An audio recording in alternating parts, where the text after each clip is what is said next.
Bonjour et bienvenue sur le podcast La vie nous enseigne. Moment d'introspection, de remise en question, de prise de recul.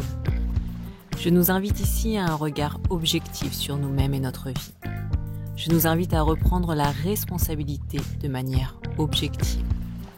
Ensemble, prenons conscience que nous sommes responsables de notre vie et que nous avons le pouvoir de l'améliorer et de nous épanouir au-delà de nos espérances. Bonjour et bienvenue dans ce nouvel épisode de La vie nous enseigne. Aujourd'hui, je vous propose d'aller explorer un sujet fascinant, les énergies lunaires et ce qu'on peut faire avec ces énergies, ces influences de pleine lune, nouvelle lune. Certaines personnes pensent que ces énergies lunaires sont de la superstition, d'autres y croient à fond. En fait, aujourd'hui, on va aller décortiquer un petit peu tout ça. Et à la fin de cet épisode, peut-être que vous allez vous dire, oui, effectivement, j'y crois, ou alors non, pas du tout, ça me parle pas. Alors, prête à aller explorer les énergies lunaires? La Lune est un astre fascinant, n'est-ce pas? Elle nous accompagne toutes les nuits. Et il est courant de dire qu'elle nous influence dans les croyances populaires, qu'elle influence les naissances, surtout quand elle est en phase de pleine lune. Depuis des millénaires, elle est observée, adorée, utilisée comme un repère temporel et énergétique par de nombreuses civilisations. Dans un premier temps, on va voir ce qu'est la nouvelle lune, d'un point de vue astronomique et énergétique. Pourquoi c'est un moment clé pour poser des intentions et quels rituels peuvent nous aider à exploiter pleinement cette nouvelle lune. Et ensuite, on va s'intéresser à la pleine lune, qui est plutôt une phase intense, propice au lâcher-prise, à la purification. Puis, comme on a mon habitude, on va examiner les validations scientifiques de l'influence de la Lune sur les cycles biologiques, les émotions et même les naissances. Alors qu'on soit novice en matière de pleine lune, nouvelle lune, ou adepte déjà des rituels lunaires, cet épisode il va vous donner des clés pour mieux comprendre et utiliser les énergies lunaires dans votre quotidien. Vous êtes prêts à embarquer avec moi pour ce voyage au cœur de la magie de la Lune? Donc dans un premier temps, la nouvelle Lune, c'est quoi? D'un point de vue astronomique, la nouvelle Lune correspond à la phase où la Lune est située entre la Terre et le Soleil. Elle est invisible à l'œil nu parce qu'elle ne reflète pas la lumière solaire. Cette phase de nouvelle Lune marque un nouveau cycle lunaire qui va durer environ 29,5 jours. Elle représente un moment de renouveau, souvent comparé à une page blanche, sur laquelle on peut écrire nos intentions pour le cycle lunaire à venir. Symboliquement, la nouvelle lune, elle est associée au nouveau départ, à l'introspection et à la mise en place d'intentions pour le cycle à venir. C'est un moment propice pour planter des graines d'idées et initier des projets, tant sur le plan personnel que professionnel ou spirituel.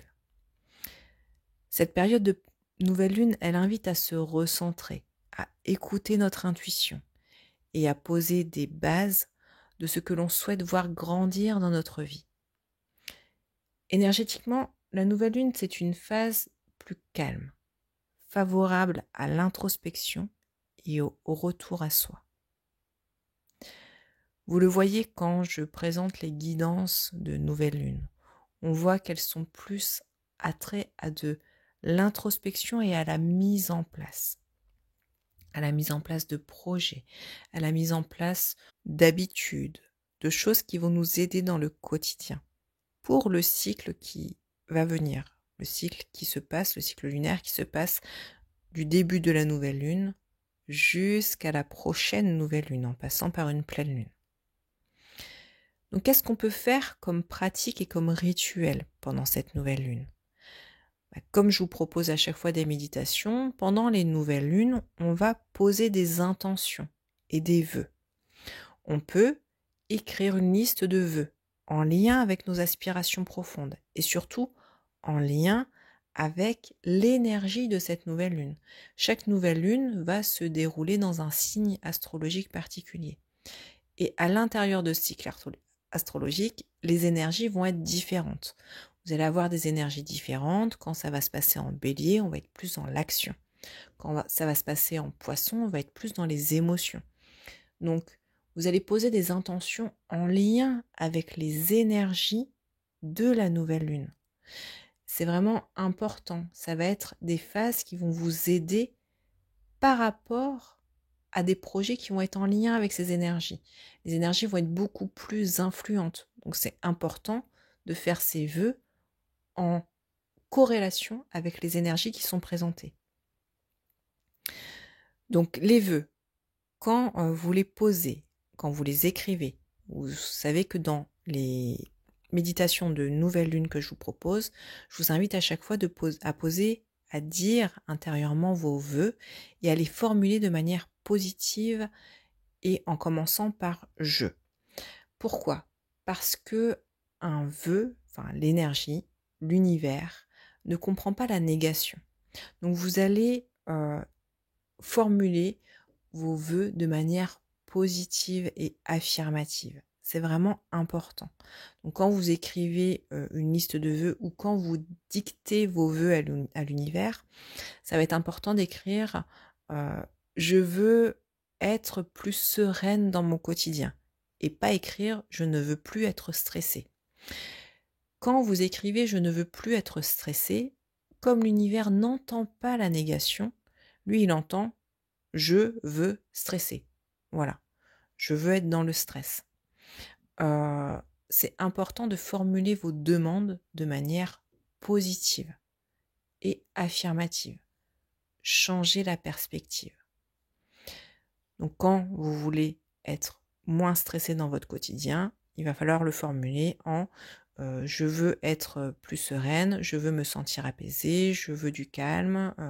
Voilà, c'est vraiment important de le formuler de manière positive, que ce soit par écrit ou quand vous le dictez dans votre pensée ou quand vous le dites à haute voix.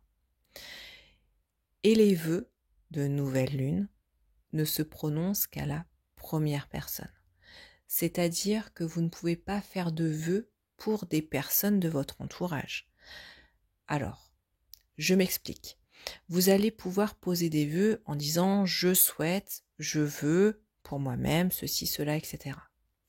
Vous pouvez également dire je souhaite être en harmonie avec telle personne. Mais pas poser un vœu en disant je veux que mon conjoint soit plus gentil ou je veux que mes enfants soient plus obéissants. Non, ça ne fonctionne pas. C'est vous allez vous placer vous à l'intérieur de ces relations. Je veux être en harmonie avec mon conjoint. Là, ça fonctionne. Je veux avoir une relation plus apaisée avec mes enfants. Là, ça fonctionne. Mais si vous dites je veux que mes enfants ou je veux que mon conjoint, là, ça ne fonctionne pas. Pour poser vos vœux et vos intentions, si vous n'y êtes pas habitué, je vous propose dans un premier temps de les écrire et de les lire. Et ainsi, vous allez prendre l'habitude de poser vos vœux et vos intentions de manière positive. Ensuite, vous pouvez méditer, visualiser, vous connecter à vos objectifs, les projeter dans l'univers à travers les méditations guidées que je vous propose par exemple, ou des exercices de visualisation créatrice. Pendant la nouvelle lune, c'est vraiment important de poser ses intentions. C'est comme si vous avez chaque mois l'occasion de travailler sur vos objectifs, de poser vos intentions et d'utiliser l'énergie à votre service. Donc ce serait quand même dommage de ne pas l'utiliser. Pendant la nouvelle lune, vous pouvez aussi utiliser des cristaux. Si vous êtes sensible à la lithothérapie, vous allez pouvoir programmer vos pierres, comme par exemple la labradorite, qui est la pierre des thérapeutes, qui va vous aider pour l'intuition, pour vous protéger des énergies négatives. Le cristal de roche aussi, par exemple, pour amplifier les énergies, les intentions que vous allez mettre dans vos vœux, ou l'améthyste, hein, cette pierre qui connecte vraiment à en haut pour aider à la clarté d'esprit, à la connexion, et vous pouvez les charger avec vos intentions. Vous pouvez aussi créer un tableau de visualisation, réunir des images, des mots-clés, des symboles inspirants sur un tableau ou un carnet pour matérialiser vos aspirations et renforcer votre engagement envers vos objectifs. Vous pouvez, comme je vous ai dit, écrire. C'est important aussi, noter vos intentions, noter vos vœux pour cette nouvelle lune. Vous pouvez faire des bains aussi purificateurs, donc prendre un bain avec du gros sel ou des huiles essentielles pour vous recentrer et accueillir ces nouvelles énergies. Vous pouvez faire tout ça à la fois ou choisir ce qui vous parle. Le plus important, c'est de faire en fonction de qui vous êtes. Vous pouvez aussi, quand j'étais beaucoup plus jeune et j'écrivais des feuilles de vœux que je mettais à l'intérieur de mon portefeuille et que je gardais jusqu'à temps que les vœux se réalisent. Donc c'est important de faire ce qui vous parle. Voilà, il n'y a pas de bonne ou de mauvaise méthode. Il y a des petites choses auxquelles il faut faire attention, qui sont presque impératives, hein. Le fait de formuler à la première personne et de manière positive, ça c'est très très très important. Que ce soit d'un point de vue énergétique ou d'un point de vue inconscient, hein. On est d'accord. Ici, aujourd'hui, je vous parle d'énergie, mais on pourrait tout autant parler d'inconscient. Le plus important, c'est de vous connecter à des rituels qui vous parlent, qui vous appellent. Je vous propose maintenant d'aller voir d'un point de vue de la pleine lune. La pleine lune, c'est la phase où la lune est entièrement éclairée par le soleil. Elle se situe à l'opposé du soleil par rapport à la Terre. Donc en fait, on la voit dans son entièreté. On voit qu'elle brille. Pendant cette phase de pleine lune, on est à l'apogée du cycle lunaire. C'est un moment où l'énergie est à son paroxysme. Cette période de pleine lune, elle est souvent associée à une intensification des émotions. Il y a des changements intérieurs et ou extérieurs, même si c'est quand même souvent les deux. La pleine lune, c'est vraiment une phase d'accomplissement et aussi de récolte. Pendant la pleine lune, ce qu'on a initié pendant la nouvelle lune arrive à maturation. C'est une période propice aux prises de conscience, à la libération émotionnelle et au lâcher-prise. Ce que vous avez mis en place pendant la nouvelle lune va maturer pendant 15 jours, grandir, s'épanouir. Arrivé au moment de la pleine lune, il y aura peut-être des petits ajustements à faire, des choses où on va devoir se libérer, qu'on va devoir lâcher, qu'on va devoir maturer. Et à ce moment-là, hop, on continue le cycle lunaire après, jusqu'à la prochaine nouvelle lune.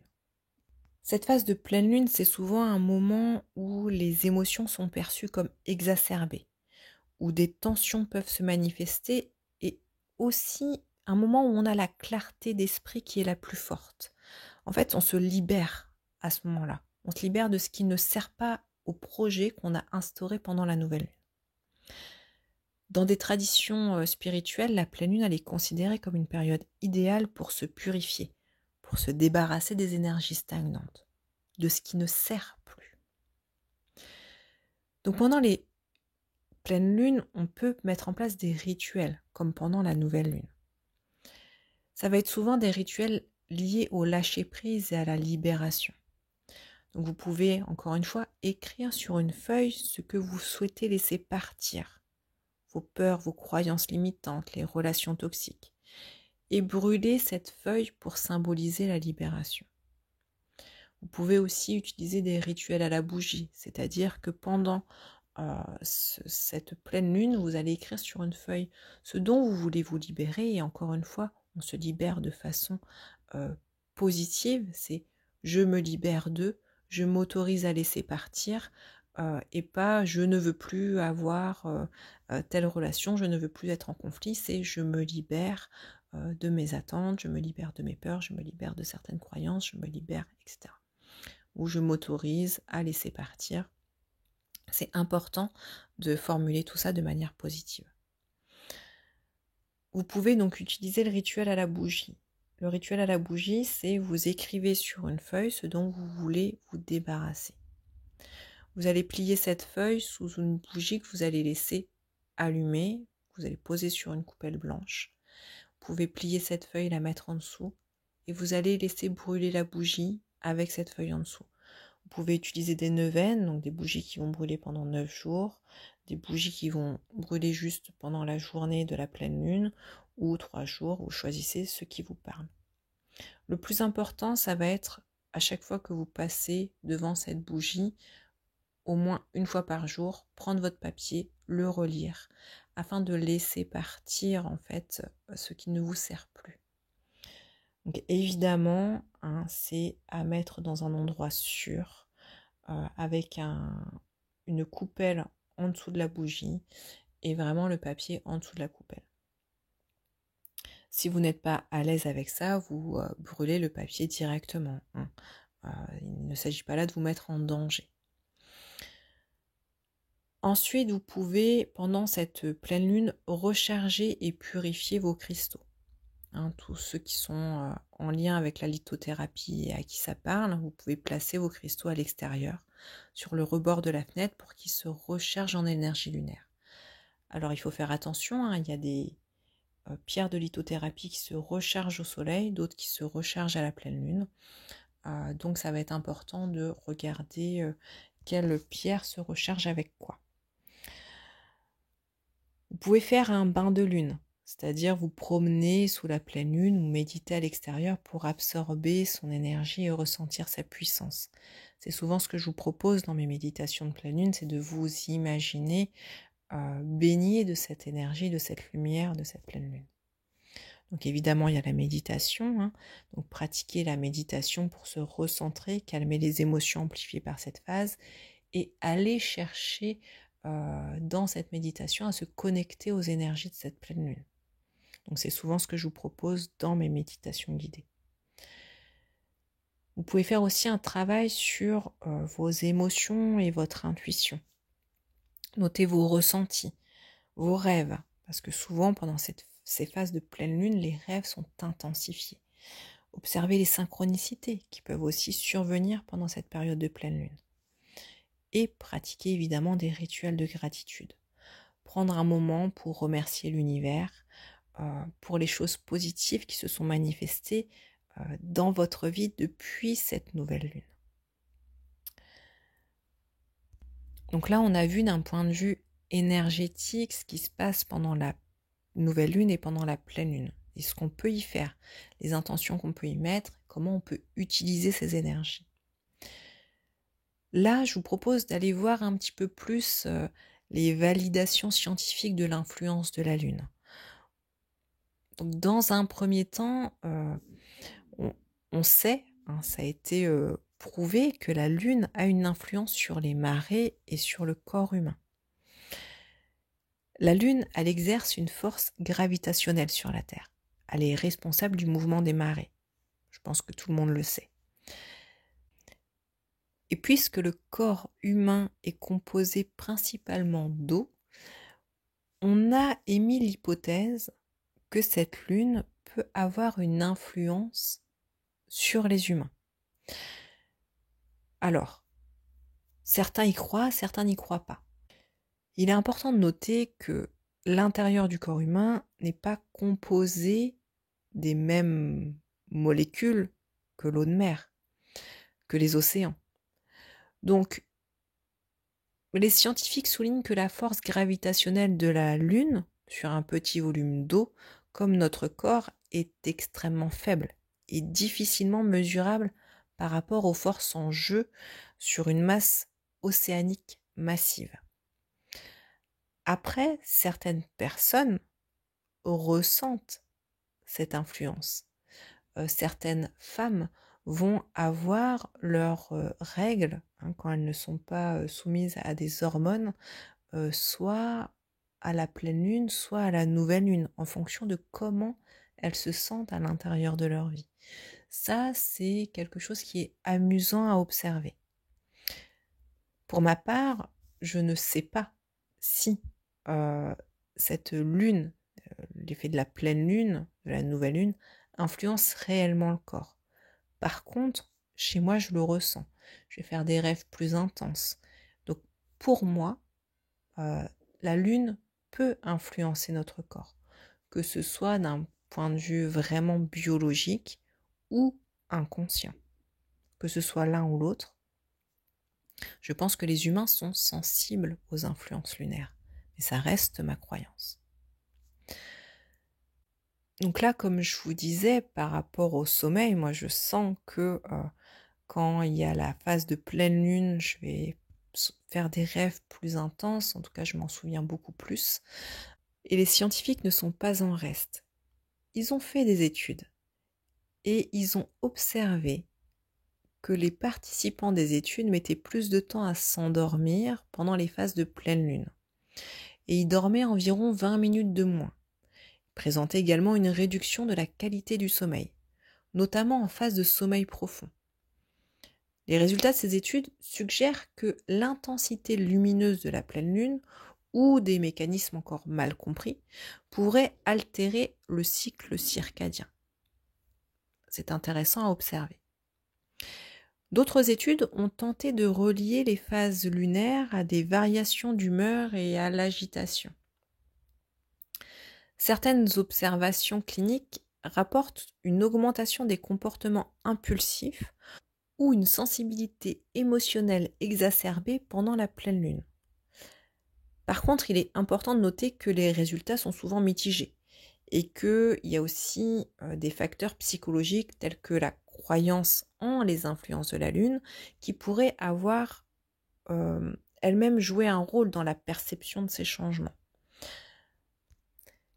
Et là, je vous propose de regarder, vous savez, cette croyance populaire qui dit que les enfants naissent au moment de la pleine lune, que les accouchements se déclenchent au moment de la pleine lune.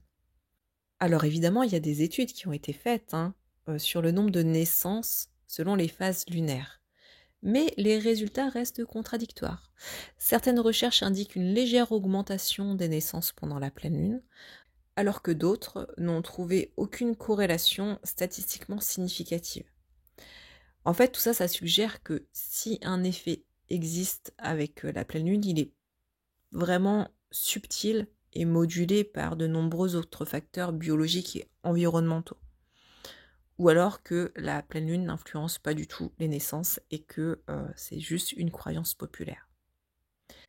Il y a des études qui ont été faites par rapport aux admissions en urgence, des études psychiatriques par rapport à la psychiatrie.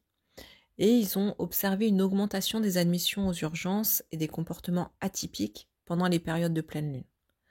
Mais ces études restent controversées encore une fois parce qu'il y a aussi l'importance d'un biais de confirmation qu'on a vu dans un podcast précédent. Donc l'observation d'un comportement particulier pendant la pleine lune alimente les croyances préexistantes, le biais de confirmation. Pour ceux qui n'ont pas écouté le podcast, je vous invite à l'écouter, plutôt que d'indiquer une causalité directe. En fait, ce qui est compliqué et le défi majeur dans l'étude de l'influence de la Lune, c'est la complexité de reproduire des conditions expérimentales contrôlées. Il y a beaucoup d'études qui sont basées sur des observations plutôt que sur des expériences contrôlées. Et ça rend vraiment difficile l'établissement d'un lien de cause à effet. Donc on ne peut pas dire que scientifiquement que la Lune influence les comportements humains. On peut juste l'observer dans notre quotidien et peut-être que nous-mêmes étant soumis au biais de confirmation, on va plus observer quand on croit aux effets de la Lune, qu'effectivement la Lune influence nos comportements ou influence nos rêves ou influence notre état émotionnel ou ceux de notre entourage. Et quand on n'est pas quand on ne croit pas aux influences de la Lune, on va dire non, ça change rien à ma vie en fait, et à la vie des gens qui m'entourent. Donc pour ceux qui attendaient peut-être une validation scientifique, je suis désolée de vous décevoir. Pour moi, le plus important, c'est que les énergies lunaires, qu'elles soient perçues à travers la symbolique des phases ou étudiées scientifiquement, le plus important, c'est qu'elles offrent un terrain de réflexion riche et complexe, de l'observation de nous-mêmes, et de l'observation plutôt objective, parce qu'on va travailler à chaque nouvelle lune des domaines particuliers en fonction du signe astrologique dans lequel cette nouvelle lune est. Et pareil pour la pleine lune. Donc d'un côté, on a des rituels associés à la nouvelle lune, à la pleine lune, qui nous permettent de nous reconnecter à nous-mêmes, de poser des intentions, de libérer nos émotions, de travailler sur nous. Et de l'autre, on a des recherches scientifiques qui sont souvent mitigées, qui suggèrent que la lune pourrait avoir des effets subtils ou pas. Ce croisement entre tradition, spiritualité, science nous invite à adopter une approche équilibrée. Tout simplement. Peut-être que c'est important d'apprécier la magie symbolique de cette lune, tout en restant ouvert aux découvertes que la recherche moderne continue d'apporter. Peut-être qu'un jour, on va dire qu'effectivement, la lune nous influence grandement, et peut-être qu'aujourd'hui, on n'a pas encore les capacités scientifiques de le prouver. En fin de compte, qu'on choisisse d'embrasser ces énergies qui nous guident, qui nous aident à nous connaître, ou de les explorer sous un angle scientifique, le plus important, c'est que la Lune reste un puissant rappel de la connexion entre le cosmos et notre vie quotidienne. Et à nous de choisir ce qu'on en fait. Pour ma part, c'est choisi. Vous le savez, tous les 15 jours à peu près, vous avez une guidance, une méditation qui vous permet de travailler les énergies de la nouvelle lune, les énergies de la pleine lune, et qui vous permet de travailler sur vous et de vous connaître encore un peu plus à chaque cycle. Si cet épisode vous a plu, vous a appris, vous a apporté des choses, je vous propose de le liker, de le commenter, de le partager. C'est ce qui fait grandir la chaîne et qui me permet de vous donner des podcasts chaque semaine. Merci pour votre écoute et je vous dis à vendredi prochain pour un nouvel épisode de La vie nous enseigne où nous allons parler insécurité matérielle et financière. Merci. À bientôt.